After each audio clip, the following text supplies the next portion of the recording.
Loyola University basketball coach Sheryl Swoopes, she's under investigation, accused of mistreating players. One of them is speaking out this morning, telling us why she wanted to transfer. Remember when Sheryl Swoopes claimed no one wanted to play in Indiana, that the Fever was a dead-end franchise and no star would ever choose them? Well, she's awfully quiet now, isn't she?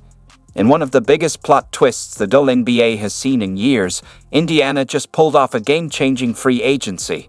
They landed Natasha Howard and Jonquel Jones, along with Sophie Cunningham and Sydney Colson. That's not just a solid offseason, that's a championship-caliber roster coming together before our eyes.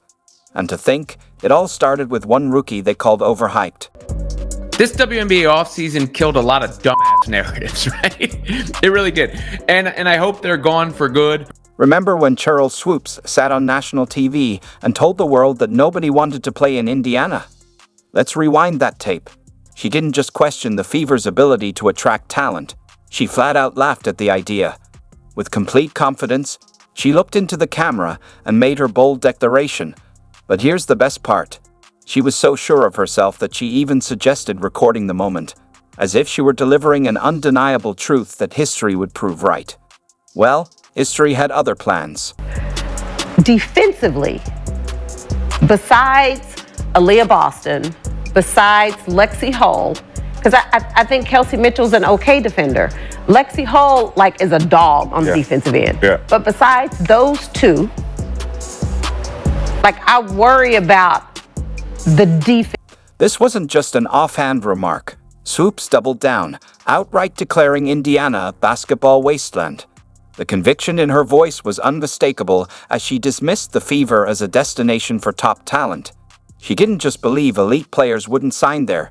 She was certain of it, or at least she thought she was. That's not my point. There's a lot of other shit going on that players are like, this ain't where I want to be. Over there. Yeah. Yeah. Some new shit going on around there. It's a lot. Yeah. So you have players that are very significant on this Indiana Fever team that are like, I don't want to be here. This is where I want to be. And Swoopes wasn't alone in this assessment. The entire basketball media landscape ran with the narrative. Analysts, commentators, former players, they'd all echoed the same sentiment. Indiana was painted as WNBA purgatory, a place where careers stalled and championship aspirations faded. The consensus among insiders was crystal clear. Why would any star willingly choose to play for the Fever? You know what I mean? Playoffs, but I also know players on that team that are like, oh hell no, we don't want to just be here. Yeah. Because then when you I was about to say that. Because then when you factor in free agency, you got players on this Indiana Fever team. They getting paid anyway? That are like, no, but players who will be free agents next. The timing of these dismissive comments was particularly telling. They came just as Caitlin Clark was wrapping up her rookie season, almost as if they were meant to downplay her impact. The subtext was clear. Sure, Clark might be in Indiana, but don't expect it to change anything. No matter how talented she is, she won't be the one to turn this franchise around. Or so they thought. Yeah. But my thing is this. So what happens when Aaliyah ain't playing well again? Back to you know what I mean? And so as a player, back to it. As a player, do you want to continue to stay in a situation where you keep yourself vulnerable to all of the hate that you know is going to come to you if you're not playing the way everybody thinks you should be playing? This narrative fits seamlessly into the broader skepticism surrounding Clark's transition to the pros. The prevailing storyline from certain voices was clear. Her collegiate dominance wouldn't translate to the WNBA.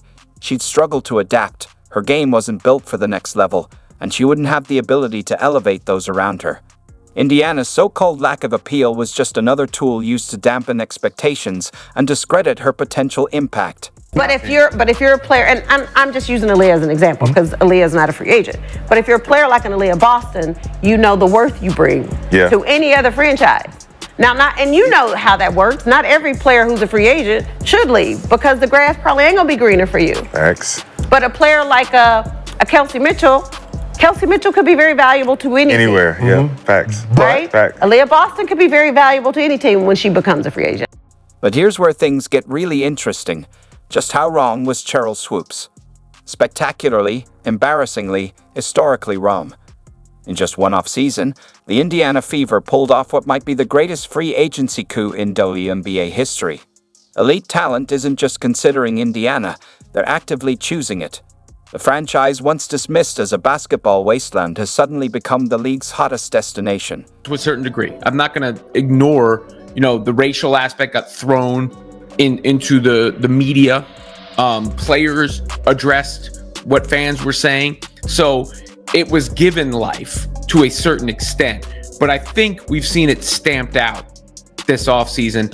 The basketball world is in shock. The Fever, once expected to be forever trapped in rebuilding mode, have built a roster that screams championship contender. Swoopes' bold predictions have been drowned out by a deafening silence as they crumble in real time, her credibility fading with every new signing announcement. One of those narratives was people wouldn't want to go to the Fever because of the Fever fan base. And the Fever fan base being painted with this broad brushstroke was always just stupid, really. There's no other word for it, because Caitlin Clark brought more fans to the league than it's ever seen. So many of them are Fever fans, and the new fans that come in outnumber the old fans that were already there. You don't want to tell those people they're unwelcome. That deafening silence? It's not just a figure of speech. It's playing out in real time across WNBA broadcast booths. Ever notice how Sheryl Swoopes seems to vanish whenever Caitlin Clark is out there proving her wrong? The same analyst who so confidently dismissed Indiana is suddenly nowhere to be found when it's time to witness Clark's dominance firsthand. Coincidence, or a calculated move to avoid having to admit on live television that she got it completely wrong? Result of that, because when you look at every sport and every fan base, there are going to be bad apples. With every group pool, there are. And the larger that group comes, of course, then the larger the small percentage of bad apples. But if you've ever followed sports, you see people acting stupid online or even live at game. Regardless, so many players decided they were going to go to the Indiana Fever, which was the death knell for a lot of those narratives. This pattern goes far beyond just Swoopes. The entire chorus of critics who once downplayed Clark's impact has suddenly come down with a collective case of laryngitis. These were the same voices that couldn't wait to declare how she'd struggled to adjust to the pros. Now, nothing but silence. It's like witnessing a magic trick, where every skeptic mysteriously vanishes into thin air the moment Clark steps on the court. Yeah, I mean, it's amazing. What Caitlin's been able to do in her short career so far has just been nothing short of remarkable. And, the one thing that I really love about her, she loves the game. You can tell she's put the work in. What we're witnessing goes beyond basketball. It's a seismic power shift unfolding in real time. The old guard of the WNBA expected Clark to quietly wait her turn, to spend years earning respect before having any real influence. Instead, she's turned the entire power structure on its head in just one offseason.